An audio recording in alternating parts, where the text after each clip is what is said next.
اعوذ باللہ من الشیطان اللعین الرجیم بسم اللہ الرحمن الرحیم الحمد للہ رب العالمین وبہ نستعین وہو المعین والصلاة والسلام على سید الانبیاء والمرسلین سیدنا و نبینا و شفیع ذنوبنا والطبیب قلوبنا وبالقاسم محمد وآلہ الطیبین الطاہرین المعصومین المظلومین المنتخبین المنتجبین اما بعد فقد قال اللہ تبارک و تعالی فی کتابہ المجید وفرقانہ الرشید وقولہ الحق بسم اللہ الرحمن الرحیم لقد خلقنا الانسان فی احسن تقویم ثم رددناه اسفل سافلین الا الذین آمنوا وعملوا الصالحات صدق اللہ العلی العظیم۔ اسلام کا مطلوب انسان موضوع گفتگو ہے۔ اسلام ہمیں کیسا دیکھنا چاہتا ہے، کیسے ایک انسان اپنے آپ کو بلند کر کے اس منزل تک لے جائے کہ اللہ راضی ہو جائے، قرآن کی صفات اس کے اندر پیدا ہو جائیں، اور جو اسلام کا مطلوبہ کردار ہے وہ کردار حاصل ہو جائے۔ اس پر انشاءاللہ ہماری گفتگو ہوگی اور یہ گفتگو جاری رہے گی۔ دین کہتے ہیں نظام زندگی کو، زندگی گزارنے کا ایک ایسا نظام کہ جہاں سب کے حقوق محفوظ ہو جائیں۔ چنانچہ اگر ہم غور کریں کہ اللہ رب العزت نے جو اتنے انبیاء و مرسلین بھیجے، ان کی آمد کا، ان کی بعثت کا مقصد کیا تھا، تو مقصد قرآن کریم کی مختلف آیات میں بالکل واضح الفاظ میں بیان کر دیا گیا۔ ایک آیہ کریمہ جسے 3 مرتبہ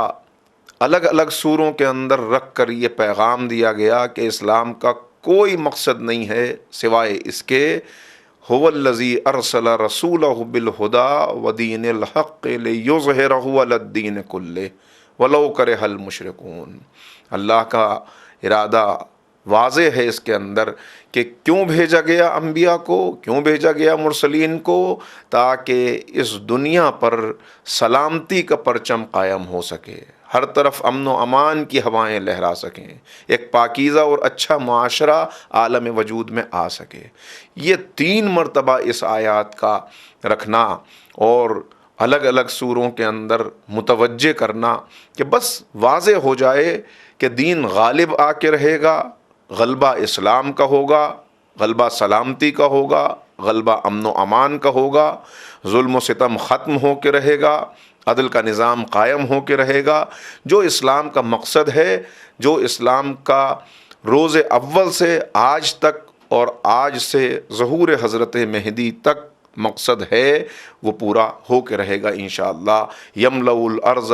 قسطا وعدلا کما ملئت ظلما وجورا۔ یہ ظلم و جور سے بھری ہوئی دنیا عدل و انصاف سے بھرے گی۔ تو دین نظام زندگی ہے۔ کیسے نظام زندگی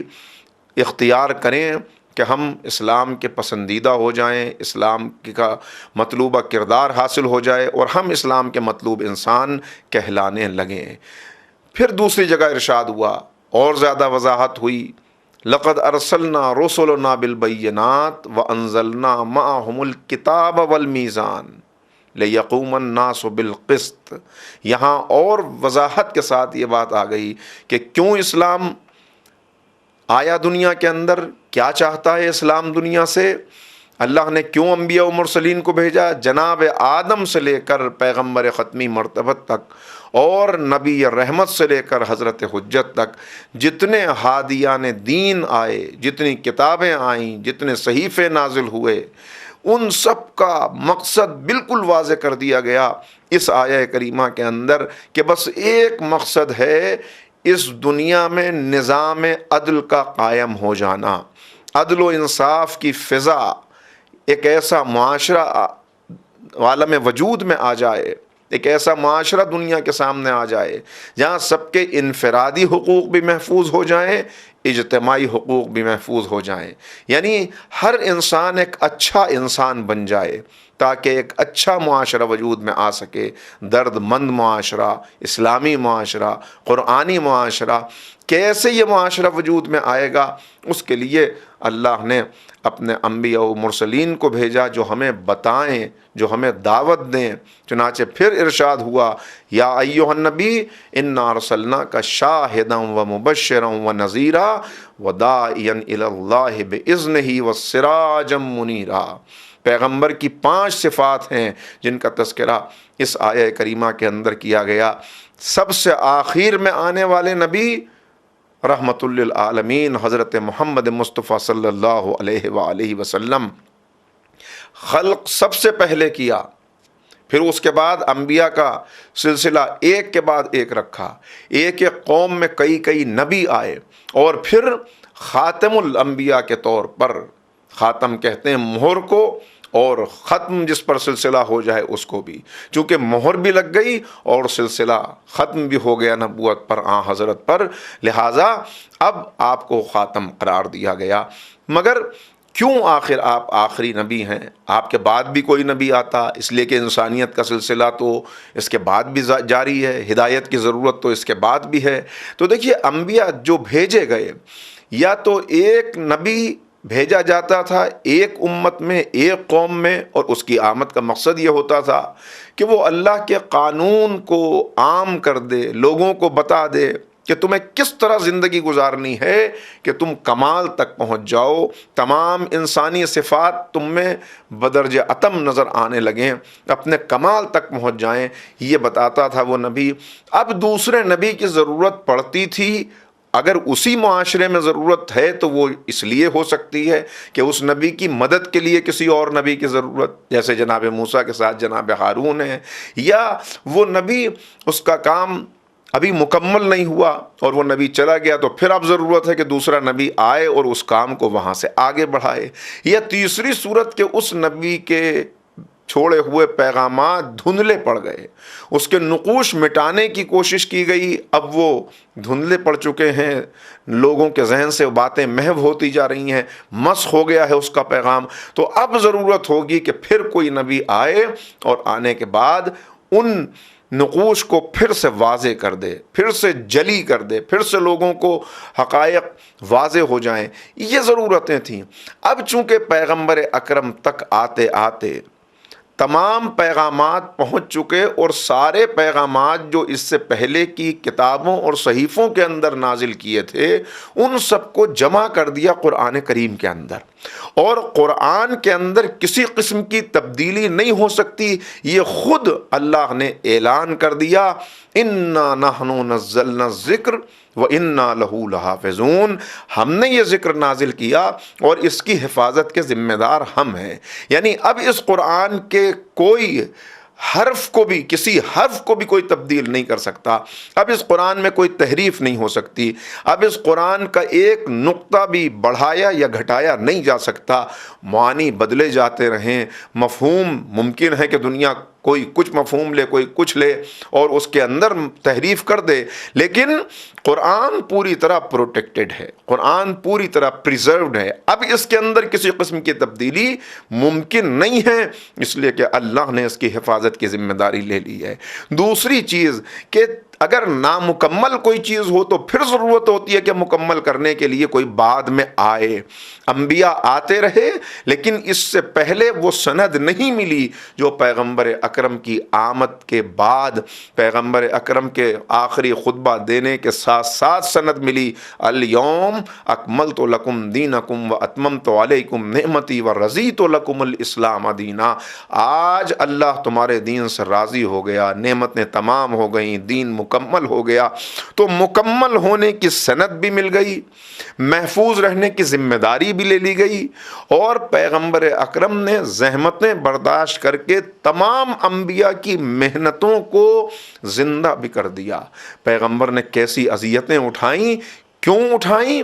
سراجم منیرہ، روشنی پھیلائے، روشنی پھیل جائے، تاریکی مٹ جائے، ظلم ختم ہو جائے، معاشرہ اسلامی بن جائے، کچھ ایسے لوگ آ جائیں دین کی طرف پرچم اسلام کے سائے میں کہ جو آنے والی نسلوں کے لیے نمونہ بن سکیں، جو اپنے مفادات کو چھوڑ سکیں۔ اس کے لیے پیغمبر اکرم نے اذیتیں اٹھائی ہیں۔ آنے والے تمام انبیاء زحمتیں برداشت کرتے رہے، مگر جیسی زحمتیں پیغمبر اکرم نے برداشت کی ہیں، زبان کانپتی ہے بیان کرتے ہوئے، دل خون کے آنسو رونے لگتا ہے جب پیغمبر اکرم کی خدمات اور پیغمبر اکرم کی حیات میں آپ پر پڑنے والے مصائب کو ہم دیکھتے ہیں۔ کیسی مصیبتیں، ذرا سا آپ تصور کریں، ایک یتیم معاشرے کے اندر اپنے کردار کا کلمہ پڑھواتا ہے، اور ایسی معاشرے میں اس کی عزت ہوتی ہے کہ وہ لوگ جو امانت داری کو جانتے نہیں ہیں وہ اس کو امین کہنے لگتے ہیں، جن کے یہاں سچائی کا کوئی خاص مول نہیں ہے وہ اس کو صادق کہہ کے پکارنے لگتے ہیں، اپنے فیصلے کرانے کے لیے اس کی خدمت میں آتے ہیں کہ یہ سچا انسان ہے، یہ صحیح فیصلے کرے گا۔ اور اب اس کے بعد کتنی محنت درکار ہوتی ہے ایسے معاشرے میں ایسا کردار پیدا کر کے، ایسے اپنے اخلاق کا گرویدہ بنانے کے لیے، اور اس کے بعد اب قربانیوں کا سلسلہ ہے۔ کیسی قربانیاں؟ ادھر پیغمبر بتاتے ہیں قولوا لا الہ الا اللہ تفلحوا، دیکھو میں فلاح کا پیغام تمہارے لیے لایا ہوں، آؤ آؤ اس قلعے کے اندر آ جاؤ، یہ توحید کا قلعہ، یہ تمہیں محفوظ کر لے گا، یہ تمہیں واقعی جو تمہارا حق ہے، تمہاری جو قدر و قیمت ہے وہ قدر و قیمت تم کو عطا کر دے گا اگر تم اس قلعے کے اندر آ جاؤ۔ اب یہاں سے مخالفتوں کا سلسلہ شروع ہوا، اور ذرا تصور کریں، ذرا سوچیں۔ میں اپنے سننے والوں کو 2-3 منٹ کے لیے یہ چاہتا ہوں کہ اپنی آنکھوں کو بند کر کے ذرا اپنے آپ کو وہاں لے جائیں۔ اس معاشرے کے اندر ایک شخص ہے جو صبح اٹھ کے اپنے گھر سے نکلنا چاہتا ہے، جب یہ گھر کا دروازہ کھولتا ہے تو اس کی راہ میں کانٹے بچھے ہوئے ہیں۔ 1 دن 2 دن 3 دن 10 دن کی بات نہیں ہے، بلکہ ہر دن پیغمبر کی مخالفت کرنے والے ابو لہب کی بیوی ام جمیل کانٹے چن چن کر لاتی ہے اور پیغمبر اکرم کی راہ میں ان کانٹوں کو بچھا دیتی ہے۔ ذرا سوچئے گا اور غور کیجئے گا، اپنے معاشرے کو سامنے رکھ کے سوچئے، اگر کبھی کوئی شخص اپنے گھر سے نکلنا چاہے اور باہر کسی نے غلط طریقے سے گاڑی پارک کر دی ہو، گھر کا دروازہ بلاک ہو رہا ہو، تو انسان کی کیفیت کیا ہوتی ہے؟ اور اگر 1 دن کے بعد دوسرے دن اور تیسرے دن اور چوتھے دن بھی ایسا ہو تو انسان کیسے اس بات کو برداشت کر سکے گا؟ مگر اللہ رے صبر و استقامت پیغمبر اکرم، ہر دن پیر زخمی ہوتے ہیں، کانٹوں کو ہٹاتے ہوئے ہاتھ زخمی ہوتے ہیں، ننھی سی بیٹی گھر پہ ہے، وہ بیٹی آگے بڑھتی ہے اور ان کانٹوں کو ہٹاتی ہے، زخموں کے اوپر مرہم رکھتی ہے، زخموں کو دھلاتی ہے، اور اس کے بعد یہاں سے جب پیغمبر نکلتے ہیں تو اب کیا سفر آسان ہے؟ کبھی بچے پتھر مار رہے ہیں، کبھی کوڑا ڈالا جا رہا ہے، کبھی سجدے میں پیغمبر ہیں، اور ابو جہل کہتا ہے کوئی جو میرے دل کو خوش کر دے؟ اونٹ ذبح ہوا ہے میرے محلے میں، جاؤ وہاں سے اوجھڑی لے کے آؤ، گندگی لے کے آؤ، اس کے پیٹ کی آلائشیں لے کر آؤ، اور سجدے میں جو پیغمبر ہے اس کی پشت پر رکھ دو، یہ سجدے میں جو یتیم عبداللہ ہے اس کی پشت پر رکھ دو۔ آپ ذرا سوچیں، ذرا تصور کریں، یہ کسی بکری یا بھیڑ کی اوجھڑی نہیں ہے، اونٹ کتنا بڑا جانور ہے، اس کی اوجھڑی کو پشت مبارک کے اوپر رکھ دینا، وہ بھی جب آپ حالت نماز میں ہوں، اور 1-2 مرتبہ نہیں، کئی مرتبہ یہ گستاخیاں کی گئیں۔ ایک مرتبہ گلے کے اندر کپڑا ڈال کے اتنی زور سے گلا گھونٹا گیا کہ پیغمبر کی آنکھیں ابل پڑیں، مگر کیا کہنا، کیا کردار تھا، ہماری جانیں قربان ہو جائیں، ہمارے ماں باپ قربان ہو جائیں ہمارے آقا پر، کہ کبھی لب پہ شکوہ نہیں ہے، جب بھی ہے معبود یہ نہیں جانتے کہ یہ کیا کر رہے ہیں، ان کے لیے ہدایت کی راہوں کو کھول دے۔ یعنی پیغمبر میں ایک کتنی تڑپ ہے کہ یہ معاشرہ اچھا معاشرہ بن جائے، یہ لوگ اچھے انسان بن جائیں، اسلام کو اس کا مطلوبہ کردار حاصل ہو جائے، انبیاء کی محنتیں رائے گاں نہ چلی جائیں، سلسلہ رک جائے ظلم کا، نہیں رکا نہیں، سر سے پیر تک زخمی ہیں، غلاظتیں ڈالی گئی ہیں، چہرے کے اوپر خون ملا گیا ہے، ہر دن آتے ہیں، بیٹی کھڑی ہوتی ہے، آنکھوں سے آنسو بھی بہتے جاتے ہیں، پیغمبر کے لباس کو بھی دھلاتی جاتی ہے، زخموں کے اوپر مرہم بھی رکھتی جاتی ہے، لیکن یہ ہے پیغمبر کی سیرت کی آئینہ دار بیٹی کہ کوئی ایک جملہ بھی نہیں دکھا سکتا کبھی تاریخ میں کہ کہا ہو بابا یہ لوگ ہدایت کے لائق نہیں ہیں، آپ نہ جائیے، اپنی جان کو نہ کھپائیے، بلکہ ہمیشہ کہا معبود میرے بابا کے لیے اس مرحلے کو آسان کر دے، معبود میرے بابا کی آواز پر لبیک کہنے کے لیے ان کے دلوں کو کھول دے، شرح صدر ہو جائے، یہ اسلام کو قبول کر لیں۔ اور اس کے بعد وہ وقت بھی آتا ہے کہ اب نہ ابو طالب جیسا سرپرست موجود ہے، محافظ موجود ہے، اور نہ خدیجہ بی بی جیسی کوئی رفیقہ موجود ہے، لہٰذا اب جب یہ محسن اس دنیا سے چلے گئے تو اب پیغمبر کو وطن چھوڑنے کی نوبت آ گئی۔ اب دادا عبد المطلب کا وطن ہے جو چھوڑا جا رہا ہے، اب رات کو حجرے کے چاروں طرف تلواریں ہیں جو کھینچی ہوئی ہیں، قتل کی سازش ہے، اور اس کے بعد اب مکہ چھوڑ کے مدینہ آ گئے۔ آسان تھا ترک وطن کرنا؟ آسان ہے؟ نہیں، آسان نہیں۔ یہ ہے اللہ کی راہ کہ جس میں تمہیں ایمان لانے کے بعد ہجرت بھی کرنا پڑے گی، ایمان لانے کے بعد اذیتیں بھی برداشت کرنا پڑیں گی، طرح طرح کا پرسیکیوشن ہوگا، طرح طرح کی مصیبتیں ہوں گی، مگر راہ خدا میں اپنی زبان کو سی لینا، کوئی شکوہ بھی زبان پہ نہ لانا۔ اتنی اذیت کے بعد پیغمبر جو پیغام پیش کر رہے ہیں، سلام ہے ان افراد پر، سلام ہے ان اسلام کے مطلوبہ کرداروں پر جنہوں نے دور اول میں ایسے نبی کا ساتھ دیا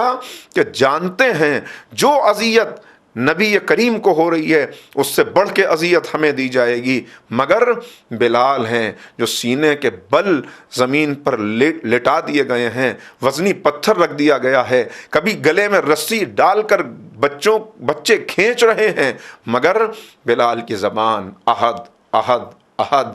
لوگ کہتے ہیں کہ اے بلال کیا ہو گیا، آخر اتنی اذیت کے بعد بھی تم مسکرا رہے ہو؟ اور بلال کا جواب، شاید میں نے پہلے بھی ون چینل کے ذریعے یہ پیغام پہنچایا ہو، پھر دوبارہ پہنچاتا ہوں۔ بلال کا جواب، جناب بلال کہتے ہیں مسکرا کے آسمان کی طرف دیکھ رہے ہیں، وزنی پتھر رکھا ہوا ہے، آم و درف سانس کی آسان نہیں ہو رہی ہے، اور بلال مسکرا رہے ہیں۔ راہگیر کہتا ہے بلال ایسے عالم میں بھی مسکرا رہے ہو، ایسے عالم میں بھی، اتنی اذیت میں بھی؟ تو جناب بلال نے جو جواب دیا وہ آج کے ہر اس نوجوان کے لیے اور ہر اس انسان کے لیے ہے جو کہتا ہے اسلام پہ عمل مشکل ہے، جو کہتا ہے اسلام کا مطلوبہ کردار حاصل کرنا ناممکن ہے، جو کہتا ہے آج 1400 سال کے بعد ہم کیسے اسلام پہ اس طرح عمل کریں کہ جیسے 1400 برس پہلے ہو رہا تھا، جو کہتا ہے یہ 1400 سال پہلے کی کتاب ہے، اب اس قرآن پہ اس طرح عمل نہیں کیا جا سکتا، ہم 100% کے مسلمان نہیں بن سکتے۔ ہاں ٹھیک ہے، ہم اسلام پہ عمل کریں گے، چھوڑیں گے نہیں، لیکن ویسا کردار ہم سے طلب نہ کیا جائے۔ اسلام کا مطلوب انسان بننا مشکل ناممکن ہے۔ جو یہ دعوے کرتے ہیں وہ جناب بلال کے اس جواب کو سنیں کہ جناب بلال نے کہا کہ اے بھائی اتنا بتا دے، تو بازار سے جب برتن خریدنے جاتا ہے، مٹی کے برتن خریدتا ہے تو یوں ہی خرید لیتا ہے یا پہلے ٹھوک بجا کے دیکھتا ہے کہ کہیں کچے تو نہیں ہیں؟ اس نے کہا میں دیکھتا ہوں کہیں کچے تو نہیں ہیں۔ کہا تو بس آج میرا رب بھی میرے ایمان کا امتحان لے رہا ہے، امتحان لے رہا ہے۔ میں مسکرا رہا ہوں، گویا میں پیغام دے رہا ہوں کہ بلال کا ایمان کچا ایمان نہیں ہے۔ سلام ان پر، خاندان یاسر پر سلام کہ جنہوں نے اتنی اذیتیں برداشت کی، وطن چھوڑ دیا۔ اب یہ سب کیوں ہے؟ یہ سب اس لیے کہ اسلام کو مطلوبہ کردار حاصل ہو جائے، اسلام کو مطلوبہ معاشرہ مل جائے۔ جو انبیاء کی محنتیں ہیں، جس لیے انبیاء و مرسلین آئے، ویسے افراد، اعلیٰ کردار، مثالی شخصیات عالم وجود میں آ سکیں۔ اور اس کے بعد مدینے میں کیا پیغمبر کو چین سے رہنے دیا گیا؟ نہیں، کبھی بدر کا معرکہ، کبھی احد، کبھی خندق، کبھی خیبر، کبھی جنگ تبوک، 80 جنگیں پیغمبر کی حیات طیبہ میں، 23 سال کی حیات تبلیغ جس میں پیغمبر تبلیغ کر رہے ہیں، اور اس 23 سال کے اندر مسلسل ستایا جا رہا ہے۔ 13 سال یہاں ستایا گیا، 10 سال وہاں ستایا گیا، مگر لاکھوں سلام اس نبی پر کہ جس نے یہ ساری اذیتیں برداشت کرنے کے بعد بھی ایک ایسا معاشرہ تشکیل دے دیا، ایک ایسے افراد پیدا کر دیے کہ آج اگر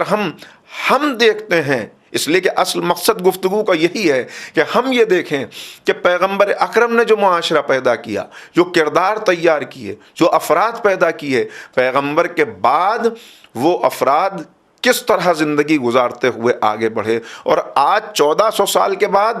ہم اپنے معاشرے کے اندر جو اعلیٰ کردار پیدا کر رہے ہیں، کیا وہ کردار بھی ان کرداروں سے کچھ مطابقت رکھتے ہیں؟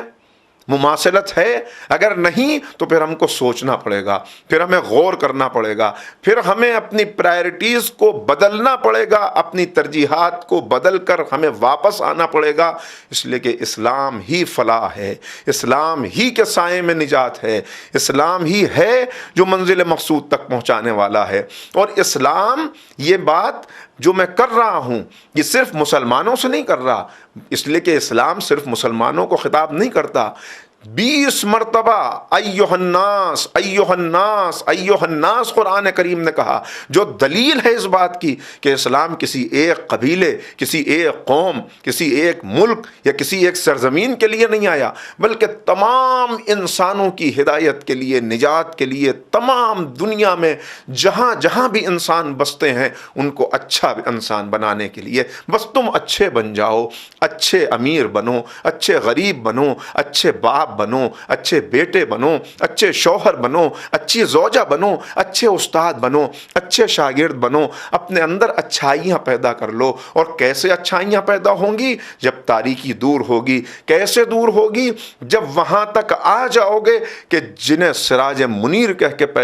قرآن تعارف کرا رہا ہے، جب وہاں تک آ جاؤ گے، سلسلہ آگے بڑھا یہاں سے۔ اور اب مولا کائنات کا جملہ مجھے یاد آ رہا ہے کہ مجھے پیغمبر سے وہی نسبت ہے جو ایک چراغ کو دوسرے چراغ سے ہوتی ہے۔ قرآن پیغمبر کا تعارف کرا رہا ہے، مولا کائنات اپنا تعارف کرا رہے ہیں کہ مجھے اس طرح سے نہ پہچاننا کہ میں ابو طالب کا بیٹا ہوں، وہ بھی میری ایک پہچان ہے کہ میں ابو طالب کا بیٹا ہوں، فاطمہ بنت اسد کا لال ہوں، لیکن اصل میں میرا کردار کیا ہے؟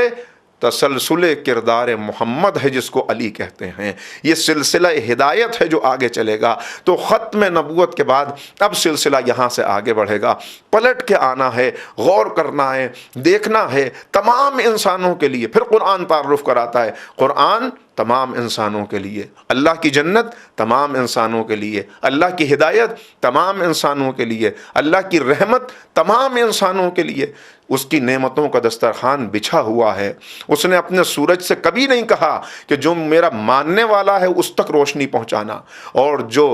سرکشی کرتا ہے، جو میری آواز پہ لبیک نہیں کہتا، اس تک روشنی نہ پہنچانا۔ نہیں، اس کا سورج تو اپنی روشنی لٹا رہا ہے۔ اس نے ہوا سے کبھی نہیں کہا کہ جو اس زمین کے اوپر میری نافرمانی کرے اس تک نہ پہنچنا تاکہ ختم ہو جائے۔ نہیں، اس کی نعمتیں عام ہیں، اس کی عنایتیں خاص ہیں، سب کے لیے، سب کے لیے۔ اسی طرح اس کی ہدایت بھی سب کے لیے ہے۔ پھر تعارف کرایا جا رہا ہے پیغمبر اکرم کا، اور اب تعارف کس انداز سے کرایا گیا؟ پہچان لے دنیا، وما ارسلناک الا کافۃ للناس بشیرا ونذیرا۔ ہم نے تمام انسانوں کے لیے پیغمبر کو بشیر و نذیر بنا کر بھیجا۔ وما ارسلناک الا رحمۃ للعالمین، ہم نے تمام عالمین کے لیے رحمت بنا کر بھیجا۔ تو اب پیغمبر کا مشن کیا ہے؟ اصل گفتگو جو میں آپ کو جہاں تک لا رہا تھا، اتنی اذیتوں کے، اتنی زحمتوں کے، اتنے مصائب کے بعد بھی پیغمبر نے وہ معاشرہ قائم کر دیا کہ اب ذرا تصور کریں اور غور کریں اور اپنے معاشرے کو سامنے رکھ کر دیکھیں کون سا معاشرہ کہ جہاں پیغمبر ایک آواز پر سب کو جمع کر لیتے ہیں اور کہتے ہیں دیکھو تم انصار ہو، یہ مہاجر ہیں، یہ مہاجر اپنا وطن چھوڑ کے آئے ہیں، ان مہاجرین کو ان کے وطن سے نکالا گیا ہے، ان کا سب کچھ وہاں رہ گیا، اب ان کے پاس کوئی زندگی گزارنے کا وسیلہ نہیں ہے، ہم جس راہ پر چل رہے ہیں وہ راہ قربانی کی راہ ہے، لہٰذا بحیثیت اللہ کے رسول کے میں تم سے کہتا ہوں ایک ایک انصاری ایک ایک مہاجر کا بھائی بن جائے، بھائی، اور جو بھائی بن جائے گا تو بھائی بننے کا تقاضا یہ ہوگا، بھائی بننے کی ذمہ داری یہ ہوگی کہ اسے اپنی تمام چیزوں میں سے آدھا حصہ اپنے بھائی کو دینا پڑے گا۔ کیا انقلاب ہے جو بپا کیا ہے، جو قاتل کی آرتی اتارتے ہوں، جو صرف تلوار کی زبان سمجھتے ہوں، جہاں جو جتنا بڑا قاتل ہو وہ اتنا زیادہ محترم ہو، جو صرف لینا جانتے ہوں، جمع کرنا جانتے ہوں، لوٹنا جانتے ہوں، ایسے بادیہ نشینوں کو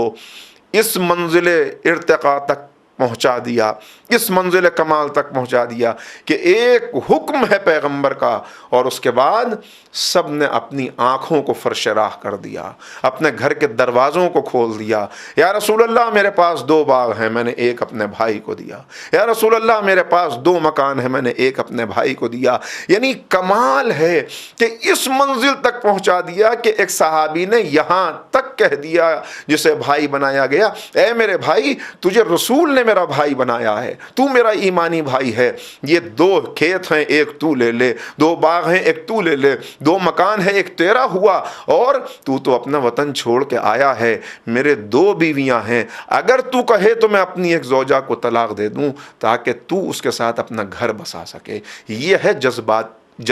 قربانی کا جذبہ جو پیغمبر اکرم نے پیدا کیا۔ آج ذرا نظر ڈالیں، آج کے سو کالڈ مسلم معاشرے اپنا جائزہ لیں اور ہم دیکھیں کہ مسلمان اپنے آپ کو کہنا کتنا آسان ہے اور مسلمان واقعاً بننا کتنا مشکل ہے۔ کیا آج کے مسلم معاشرے یہ قربانی دینے کو تیار ہیں؟ وہاں ایک آواز پر نبی کی کتنے اعلیٰ کردار تھے، کتنے اعلیٰ ظرف تھے، کیسے اسلام کے مطلوبہ شخصیات تھیں وہ کہ جو ایک آواز پہ پیغمبر کی لبیک کہتے ہوئے کھڑے ہو گئے اور بغیر پیشانی پہ کوئی شکن آئے ہوئے اپنا آدھا حصہ، آدھی کمائی، آدھی پراپرٹی اپنے بھائی کو دے دی۔ اور آج کے مسلم ممالک جو ایک مسلمان کو سٹیزن شپ دینے کے لیے تیار نہیں ہے، آپ پوری زندگی گزار دیں مگر وہ آپ کو سٹیزن شپ دینے کے لیے تیار نہیں ہے، اور پھر ہم یہ کہیں کہ ہم پیچھے رہ گئے، ہم رسوا ہو گئے، ہم اللہ کے ماننے والے تھے تو ہمیں غلبہ حاصل کرنا چاہیے تھا، ہمارے لیے نعمتیں ہونی چاہیے تھیں۔ اپنا جائزہ لینا، اپنا محاسبہ کرنا، اپنی غلطیوں کا احساس کرنا، یہی انسان کے کردار میں تبدیلی پیدا کرتا ہے۔ لہٰذا میں آہستہ آہستہ آپ کی خدمت میں ان کرداروں کا تعارف بھی کراؤں گا، اس معاشرے کی خصوصیات بھی عرض کروں گا تاکہ ہم اپنا جائزہ لے سکیں کہ ہم اس وقت کہاں ہیں اور ہمارا موجودہ کردار ہم سے کیا کہتا ہے، کتنی تبدیلی آنی چاہیے، کیسے وہ تبدیلی لائی جائے گی۔ نہیں لائی جا سکتی جب تک اپنی ترجیحات کو بدل نہ دیا جائے۔ ایسا نہیں ہے کہ پیغمبر جس معاشرے کو بنا گئے تھے پھر اس کے بعد نبی کے جانے کے بعد کوئی تبدیلی ہی نہیں آئی، نہیں، اس معاشرے کے اندر بھی تبدیلی آئی، وہاں بھی گراوٹ آئی، لیکن پھر بھی ایسے افراد رہے، بگڑنے والے تھے مگر کم تھے۔ کیسا کس جگہ پہ آ گیا تھا وہ معاشرہ، اس کی تصویریں بھی تاریخ میں محفوظ ہیں، اس کی تصویریں بھی محسوس ہیں، لیکن پیغمبر چلے گئے تھے مگر نبی کریم کی جگہ مولا کائنات تھے جن کے سینے میں رسول کا دل تھا، جنہوں نے نبی کی زبان چوسی تھی، جنہوں نے نبی سے علم لیا تھا، جنہوں نے نبی کریم سے وہ قربت جن کو حاصل تھی کہ پیغمبر نے اپنا نفس کہہ کے ان کا تعارف کرایا۔ اب اسی لہجے میں، اسی انداز سے پیغمبر اس معاشرے کی یاد دلا رہے ہیں ان لوگوں کو، اور اسی لیے ہمارا فریضہ یہ ہے کہ ہر ممبر سے خدا کرے یہی آواز آئے، ہر مقرر لوگوں کے لیے یہی پیغام لے کر آئے کہ اپنا محاسبہ کرو، اپنے اوپر غور و فکر کرو، آئینہ دکھاؤ اپنے آپ کو۔ ہم اپنا چہرہ آئینے میں دیکھ لیتے ہیں، لیکن اصل میں ہمیں قرآن آئینہ دکھاتا ہے۔ چہرے کے آئینے کے لیے یہ آئینہ کافی ہے، لیکن باطن کی شخصیت کو دیکھنے کے لیے کہ اصل میں مطلوبہ کردار کے اعتبار سے ہم کتنے پستہ قد یا کتنے بلند قد ہیں۔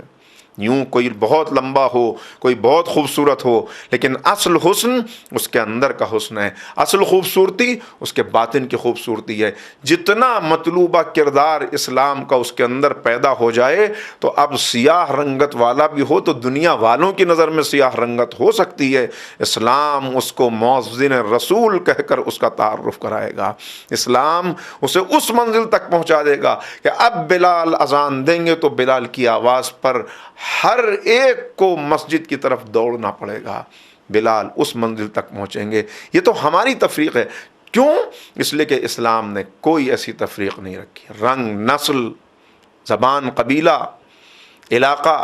یہ سب تمہارے لیے ہیں۔ مرد، عورت، اللہ کی جنت سب کے لیے ہے، اللہ کے یہاں سے اجر سب کے لیے ہے، اللہ کے یہاں سے نعمتوں پہ انعام سب کے لیے ہے۔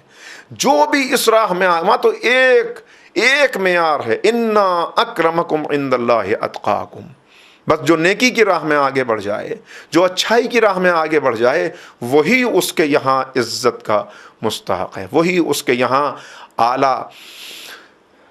کردار لے کر جانے والا، اس کے اعلیٰ انعامات کا۔ چنانچہ نقشہ کھینچا ہے، جو بات میں کہہ رہا تھا اس کو عرض کر دوں، رہ نہ جائے گفتگو میں، اس لیے کہ تنگی وقت دامنگیر ہو جاتی ہے۔ نقشہ بعد میں معاشرہ بدلا، لیکن ہمارے سامنے 3 نقشے ہیں، ایک پیغمبر کے دور کا، ایک پیغمبر کے بعد کا، ایک آج کے دور کا، اور پھر درمیان میں بھی آپ دیکھتے چلے آئیں تو آپ کو اندازہ ہوتا چلا جائے گا۔ یعنی ہوتا یہ رہا کہ کبھی حق غالب آ گیا، کبھی باطل غالب آ گیا، کبھی جیسے سورج چمکنے لگتا ہے اور اس کی روشنی سب جگہ پھیل جاتی ہے، بقعہ نور بن جاتا ہے،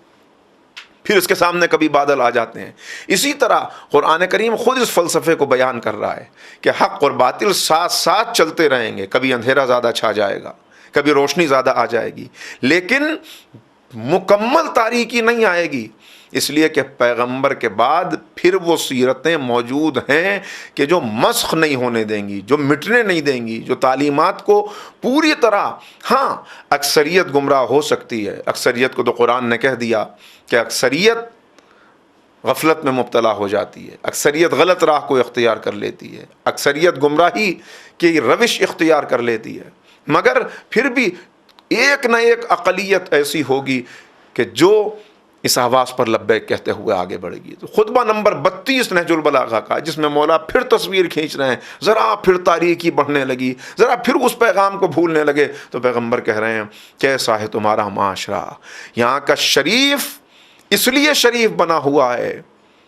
کہ اس کے پاس دولت نہیں ہے، تنگی کی وجہ سے اپنے آپ کو اس نے شریف بنا رکھا ہے، ذرا اس کو کرسی اقتدار تک پہنچا دو، ذرا اس کو سیاست میں آگے بڑھ جانے دو، ذرا اس کو دولت مند ہو جانے دو، پھر اس کے چہرے سے یہ اصل نقاب اترے گا شرافت کا۔ یہ شریف اس لیے بنا ہے کہ اس کے پاس وسائل نہیں ہے۔ تمہارا معاشرہ کیسا ہے کہ جس کے اندر دولت مند، جہاں دولت مند بھول جائیں کہ ان کو دولت کا امین بنایا گیا، ٹرسٹی بنایا گیا، ان کو دولت اس لیے دی گئی کہ اپنی ضرورت کے مطابق لیں اور اس کے بعد ان تک پہنچا سکیں کہ جن کو محروم رکھا گیا ہے، اس لیے کہ غریب بنا کے ان کی غربت کا امتحان ہے، امیر بنا کر ان کی دولت کا امتحان ہے کہ دیکھیں تم امیر بننے کے بعد کیا کرتے ہو۔ کہا کہ ایسے معاشرے کے اندر شریف ہیں جن کے چہرے کی شرافت کھل جائے گی جب ان کے پاس دولت آ جائے گی، ایسے شر پسند ہیں کہ جو اپنے شر پہ ناز کرتے ہوئے نظر آتے ہیں، جنہوں نے فساد کو اصلاح کا نام دیا۔ قرآن کریم نے نقشہ کھینچا ہے کہ جب ان سے کہا جاتا ہے کہ زمین پہ فساد نہ بپا کرو تو وہ کیا کہتے ہیں؟ قالوا انما نحن مصلحون، ہم تو اصلاح کرنے والے ہیں۔ الا انہم هم المفسدون ولکن لا یشعرون، یقیناً وہی ہیں جو فساد کرنے والے ہیں۔ تو کہا شرپسند ہیں ایسے کہ جو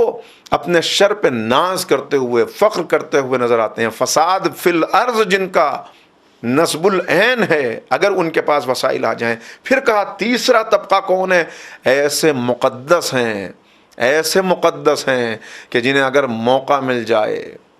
تو دنیا دیکھ لے کہ انہوں نے اپنے تقدس کو ذریعہ بنایا ہے فسق و فجور کا۔ آپ دیکھیں معاشرے کے اندر ایسے بہت سے افراد آپ کو نظر آ جائیں گے، دن رات چہرے سے نقاب اترتی ہوئی نظر آتی ہے۔ کتنے ایسے بابا آپ دیکھیں گے کہ جن کے تقدس کا ڈنکا ہر طرف گونج رہا تھا، اور اس کے بعد پتہ چلا جب قریب سے دیکھا گیا کہ ارے اس سے زیادہ تو کریہ صورت کا کوئی انسان دنیا میں نہیں ہو سکتا، اتنا پست، اتنا گرا ہوا، اپنے تقدس کی آڑ میں ہر وہ کام کرتا ہوا کہ جو سب سے گرا ہوا انسان کر سکتا ہے۔ اس کا نقشہ مولا نے کھینچا۔ یہ کل بھی تھا، آج بھی ہے اور رہے گا، اس لیے کہ شیطان نے اپنے کام سے فراغت نہیں پائی ہے، وہ مسلسل اپنا کام کر رہا ہے۔ کہا ایسے فاقہ مست ہیں کہ جن کو حالات کی مجبوری نے فاقہ مست بنا دیا ہے، ورنہ اگر حالات کی مجبوری نہ ہو، اگر ان کے پاس وسائل آ جائیں تو پھر دنیا دیکھے گی کہ کس طرح۔ تو اسلام کا مطلوب انسان بننا ہے تو دیکھنا پڑے گا کہ ایک طرف یہ کردار ہیں، گویا یہ کردار میں کیوں آپ کی خدمت میں بیان کر رہا ہوں کہ مولا بتا رہے ہیں کہ معاشرے کے اندر ایسے افراد بھی ہوں گے جو سہارا لیں گے اسلام کا، لیکن اسلام کا سہارا لے کر یہ اپنے ذاتی فائدے کے لیے خود اسلام کو پامال کرتے ہوئے اور شریعت کو کچلتے ہوئے اور تمام حدود الہی کو پامال کرتے ہوئے نظر آئیں گے۔ اور پھر مولا فرماتے ہیں یہ چار گروہ بیان کرنے کے بعد اب دیکھیے اسلام کا مطلوبہ کردار کیسا ہوتا ہے۔ دونوں نقشے ہیں جو مولا نے رکھ دیے، دونوں کردار ہیں جو رکھ دیے۔ اپنے کردار کو ان سے ملا کر دیکھ لو، اپنے آپ کو آئینہ دکھا کر دیکھ لو کہ تمہارے اندر وہ چار افراد کا کوئی نقص تو نہیں پایا جاتا، کوئی خرابی تو نہیں پائی جاتی۔ ورنہ پھر دوسری طرف مولا کہہ رہے ہیں کون ہیں؟ وہ ہیں کہ بھوک کی وجہ سے جن کے شکم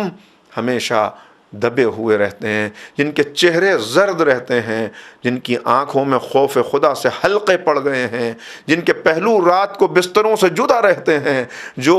رات کی تاریکی میں دنیا جب سو رہی ہوتی تو گڑ گڑا کے اپنے رب سے رابطہ راز و نیاز کر رہے ہوتے ہیں۔ اور وہ کیسے ہوتے ہیں؟ اجسادہم فی الدنیا وقلوبہم فی الجنان، ان کے جسم تو دنیا میں ہوتے ہیں مگر ان کے دل وہ زمین پر انہی کے لیے بتایا گیا، وہ رہتے زمین پہ مگر ان کا چرچہ عرش والوں میں ہوتا ہے۔ جناب جبرائیل امین آئے ہیں اور آنے کے بعد کہہ رہے ہیں یا رسول اللہ ابو ذر کو میرا سلام کہیے، ابو ذر کو سلام کہیے۔ کہا جبریل تم ابو ذر کو جانتے ہو؟ کہا ابو ذر کو تو عرش والے زمین والوں سے زیادہ جانتے ہیں، ابو ذر کا تذکرہ تو ملائکہ کی بزم میں ہوتا ہے۔ تو یہ ہیں وہ شخصیات، یہ ہے وہ مطلوبہ کردار جو ہمیں حاصل کرنا ہے۔ اب اس کے لیے کرنا کیا ہے، اس کے لیے کس راہ کو پکڑنا ہے، وہ قرآن نے بتا دیا کہ دیکھو مشن قرآن کا ایک ہے، قرآن کا ایک مشن ہے اس دنیا میں عدل کا نظام قائم ہو جائے، اس دنیا میں اچھائی پھیل جائے، اور اس مشن کے علمبردار بن کے انبیاء کھڑے ہوئے ہیں۔ اور ہم اگر دیکھیں تو پیغمبر اکرم ہیں جو اس مشن کے علمبردار بن کے تمام انبیاء کی وراثت لیے ہوئے، جناب آدم سے جناب عیسیٰ تک جتنے انبیاء آئے ان سب کی وراثتوں کو سنبھالے ہوئے ریگزار عرب میں پیغمبر اکرم کھڑے ہوئے ہیں، اور پھر پیغمبر ہی تعارف کرا رہے ہیں کہ میں تمہارے درمیان نہ رہوں گا، میں چلا جاؤں گا، جب میں چلا جاؤں تب پہچان لو کہ میرے بعد ہدایت کا سلسلہ کس سے آگے بڑھے گا۔ انی تارکن فیکم الثقلین کتاب اللہ و اطرتی اہل بیتی، دیکھو میں چلا جاؤں گا مگر دو چیزیں تمہارے درمیان چھوڑ کے جاؤں گا، ایک اللہ کی کتاب، دوسرے میرے اہل بیت، ان سے وابستہ رہنا، اور ان سے وابستہ رہو گے تو وہ کردار، وہ معاشرہ تم حاصل کر لو گے۔ تو جو جو وابستہ رہے، دنیا نے دیکھا کہ قربانیاں دینے کے باوجود، زندگی فقر و فاقے کی گزارنے کے باوجود، ان کے نقوش آج تک تاریخ کے سینے پر ثبت ہیں اور محفوظ ہیں۔ دنیا نے ان کو اذیتیں دے کر ان کے جسموں کو کچل ڈالا، ذبح کر ڈالا، سولیوں پہ لٹکا دیا، ماؤں کی گود میں بچوں کو ذبح کر دیا، مگر ان کے کردار کی چمک آج تک باقی ہے اور قیامت تک باقی رہے گی۔ تو اب یہ ہم پر ہے کہ ہم اس راہ کو اپنا کر کہ جو اسلام کے دشمنوں کی راہ ہے، وقتی طور پر کوئی منافع لے لیں اور اس کے بعد وہ مثالی کردار ہم سے چھوٹ جائے، وہ مطلوبہ شخصیت ہم نہ بن پائیں کہ جو اسلام کی مطلوبہ شخصیت ہے، یا ان راستوں پر چلتے ہوئے۔ اس لیے کیا اسلام نے تو رہنمائی کر دی، اسلام نے مکمل رہنمائی کر دی، نجی معاملات سے لے کر سماجی معاملات تک، مذہبی رہنمائی سے لے کر سیاسی رہنمائی تک، فکر و خیال کی پاکیزگی سے لے کر اللہ سے بے حجابانہ تعلق قائم کرنے تک اسلام نے ہر مرحلے پر ہماری رہنمائی کر دی۔ میں نے عرض کیا کہ پیغمبر اکرم اتنی قربانیاں دینے کے بعد وہ معاشرہ قائم کر گئے، ایک مثالی معاشرہ ہمارے لیے چھوڑ گئے کہ دیکھو یہ ہے تمہارے لیے آئیڈیل، یہ افراد ہیں جو تمہارے لیے رول ماڈل ہیں۔ اب تم سے کیا کہا جا رہا ہے؟ ہم سے کیا کہا جا رہا ہے؟ ہم بھی ان کی راہ پر چلتے ہوئے بڑھ جائیں اس منزل تک اور پہنچ جائیں، تو کیا ہم سے یہ تقاضا ہے کہ تم پیغمبر کی سیرت پہ عمل کرتے ہوئے ایسے عمل کرنا کہ 100% نبی کی سیرت تمہاری زندگی میں اتر جائے اور 100% وہی صفات تمہارے اندر پیدا ہو جائیں جو نبی کریم کے اندر ہیں؟ ہو سکتی ہیں؟ ممکن ہے؟ ممکن نہیں ہے۔ اسی لیے ہم سے یہ تقاضا نہیں کیا گیا۔ پیغمبر کی سیرت پہ 100% عمل کرنے والا علی بن سکتا ہے اور تم علی نہیں بن سکتے، تم سے یہ تقاضا ہی نہیں کیا جا رہا کہ تم علی بن جاؤ۔ اس لیے کیوں نہیں کیا جا رہا؟ اس لیے نہیں کیا جا رہا کہ اللہ نے واضح طور پہ اعلان کر دیا، لا یکلف اللہ نفسا الا وسعها، ہم کسی کو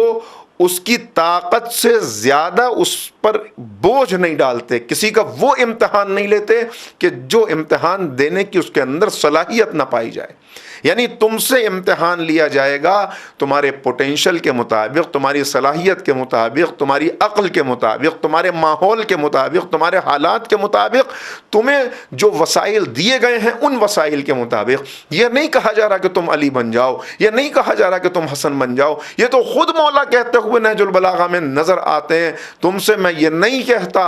کہ تم مکمل طور پہ میری طرح سے زندگی گزار لو، لیکن کم سے کم مدد تو کرو۔ عثمان بن حنیف اپنے مولا کی مدد تو کرو۔ تم اس دسترخوان پر پہنچ گئے جہاں سے غریبوں کو دھکا دے کے باہر نکالا گیا اور جہاں امیروں کو دعوت دی گئی، تم اس دسترخوان پر بیٹھے ہوئے تھے اور تمہاری خاطر کی جا رہی تھی ایسے کہ جیسے سب سے زیادہ بھوکے تم ہی ہو۔ اے عثمان بن حنیف، عثمان بن حنیف کوئی برے آدمی نہیں تھے، متقی شخص تھے، مولا کے چاہنے والے تھے، دونوں بھائی مولا کے چاہنے والے تھے، مگر ایک ذرا سی لغزش ہو گئی، مولا نے ٹوک دیا، دیکھو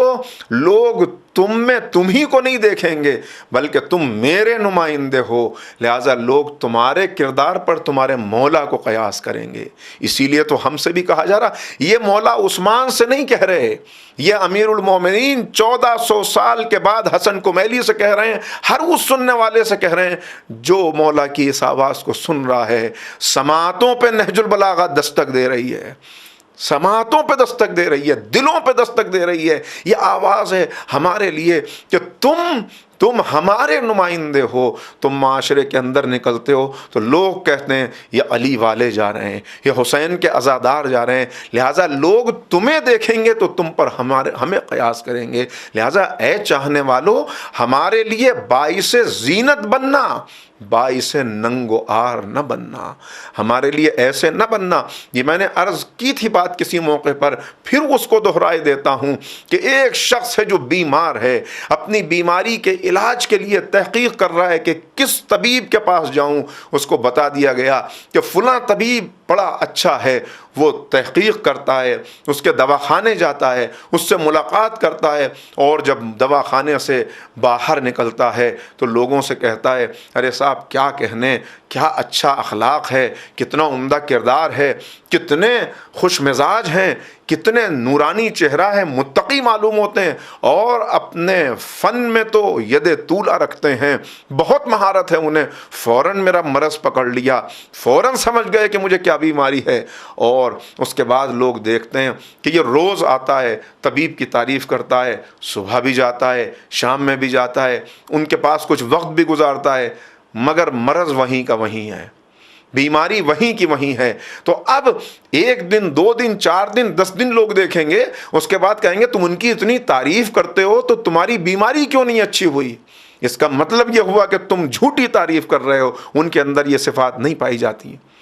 ہوگا کہ نہیں؟ تو انگلی کدھر اٹھے گی؟ طبیب کی طرف۔ جب اس سے یہ کہا گیا کہ بھئی تم تعریف تو اتنی کرتے ہو، اتنا علم ہے، اتنا تقویٰ ہے، اتنی شفا ہے، اتنا اچھا کردار ہے، پھر تمہارا مرض؟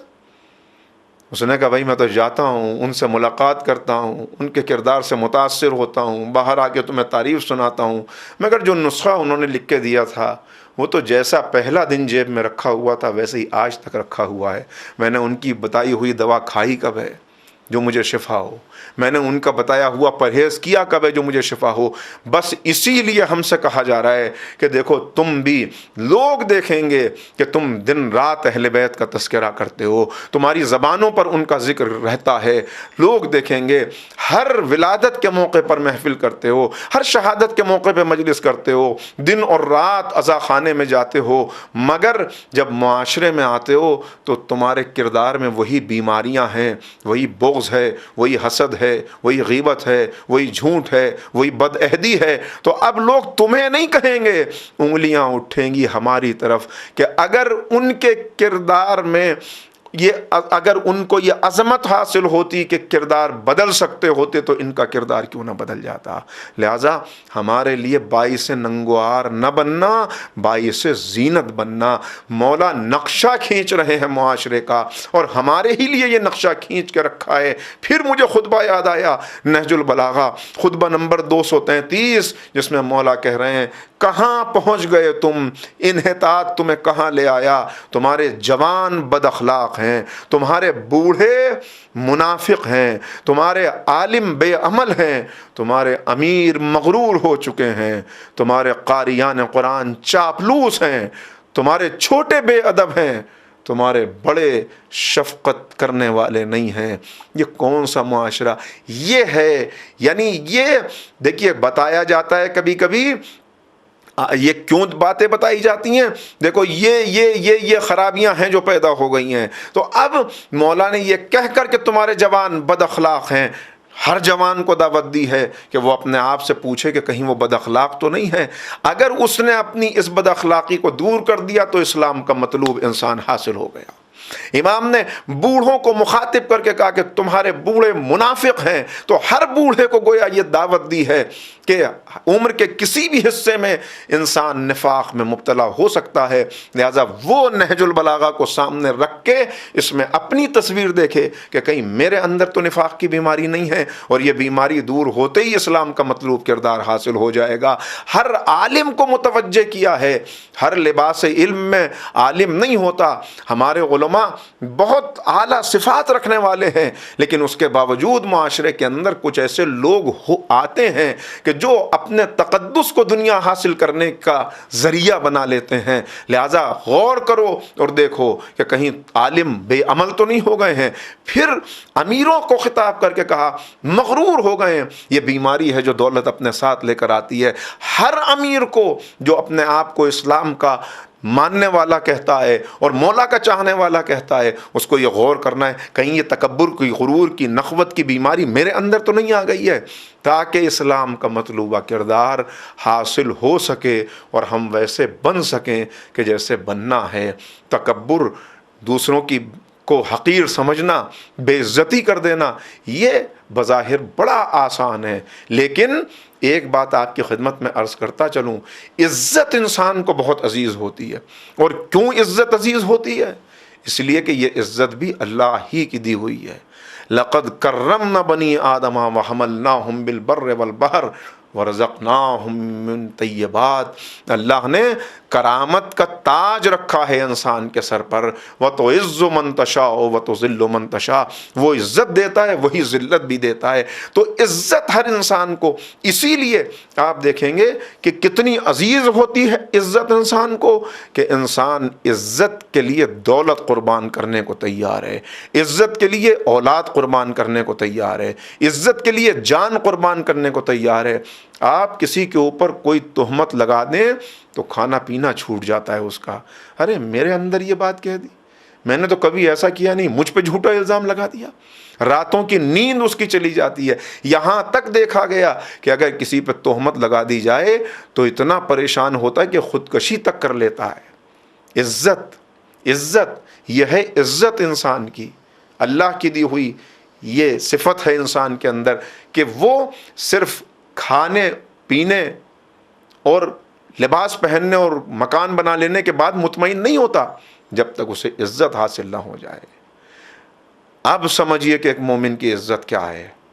جس کو ہم بڑی آسانی سے یوں ہی پامال کر دیتے ہیں۔ پیغمبر فرماتے ہیں، اے خانہ کعبہ، اے اللہ کے گھر، تو بڑی عزتوں والا گھر ہے، لیکن تیری عزت مومن کی عزت سے زیادہ نہیں ہے۔ ایک مومن کی عزت خانہ کعبہ سے بھی زیادہ ہے۔ مومن کی توہین کے مرتکب نہ ہوں، ہمیں اسلام کا مطلوبہ کردار بننا ہے، ہمیں اسلام کا انسان مصطفیٰ بننا ہے، انسان اعلیٰ بننا ہے۔ لہذا وہ صفات، عزت تو بس ایک جگہ قربان کی جا سکتی ہے، جب بات آ جائے ایمان پر تب عزت بھی قربان ہے۔ پیغمبر اکرم نے جو اتنی قربانیاں دیں،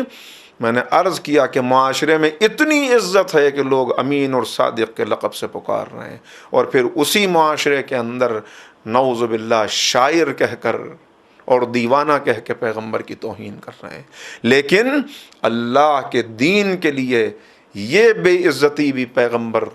خوشی سے گوارا کر رہے ہیں۔ عزت قربان کی جاتی ہے دین کے اوپر، ایمان کے اوپر، جب ایمان پر حرف آئے، اور جو جتنا بڑا ہوتا ہے، جن کے رتبے ہیں سوا، ان کو سوا مشکل ہے، اس کے لیے اتنا ہی مشکل ہوتا ہے۔ کوئی انسان جو دن رات گھڑکیاں کھانے کا عادی ہو، اس کو آپ گالی بھی بک دیں، گھڑک بھی دیں اسے، تو اس پہ کوئی زیادہ اثر نہیں ہوگا۔ لیکن ایک انسان کہ جس کا گھر ایسا گھر ہو کہ جہاں فرشتوں کی آمد و رفت ہو، جو وحی کا مرکز ہو، جس کی عزت کا عالم یہ ہو کہ کبھی اس کے لیے نبی سجدے کو طول دے دیتے ہوں، کبھی اپنے دوش پہ سوار کر لیتے ہوں، اگر اس کو اپنی عزت کی قربانی دینی پڑ جائے تو اس کی عزت کی قربانی یہ کتنی بڑی قربانی ہے۔ یہی تو وجہ ہے کہ جب سوال آیا حسین اس راہ میں اکبر کی جوانی دینی پڑے کا مالک منظور ہے، کہ اس راہ میں اب بھائی عباس کے بازو دینے پڑیں گے، کہ حسین تیار ہے، کہ اس راہ میں اپنے بھتیجے کی لاش کے ٹکڑے دیکھنے ہوں گے، معبود میں حاضر ہوں، اس راہ میں 6 مہینے کے بچے کو قربان کرنا پڑے گا، معبود میں حاضر ہوں۔ مگر جب سوال آیا اس راہ میں اپنے بہنوں کی سروں کی چادریں دینی ہوں گی،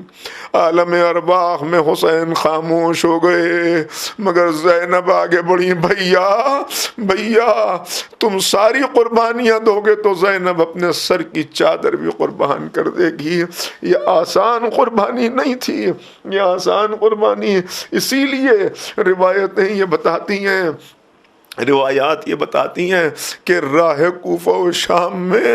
ہر جگہ زینب ثابت قدم گزری، مگر جب یہ سوال آیا، جب یہ پتا چلا کہ شہر میں داخل کیا جانا ہے، تو بی بی نے اتنا کہا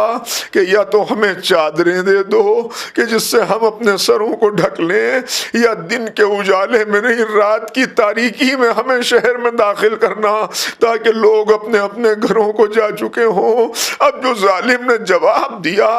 میں کیسے اس جواب کو دہراؤں؟ بھائی اتنا کہا کہ زینب آج تم کوفے کی شہزادی نہیں ہو، ہماری اسیر ہو، ہم جیسے چاہیں گے تمہیں شہر کے اندر لے کے جائیں گے۔ بس یہ سننا تھا۔ ایک مرتبہ علی کی بیٹی کو جلال آ گیا، آواز دے کے کہا بیویو یہ ہمیں مجبور سمجھتے ہیں، آؤ ذرا میرے قریب آ جاؤ، ام کلثوم آؤ، رقیہ آؤ، رباب آؤ،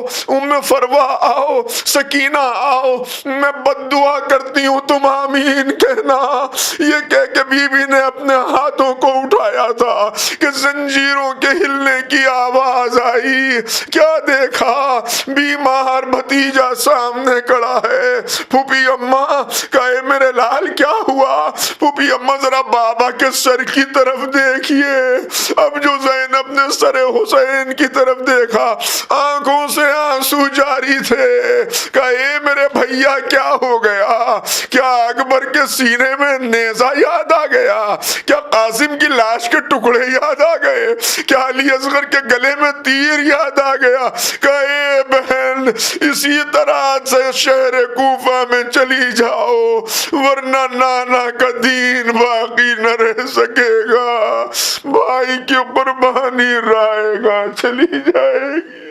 کہا اچھا بھیا،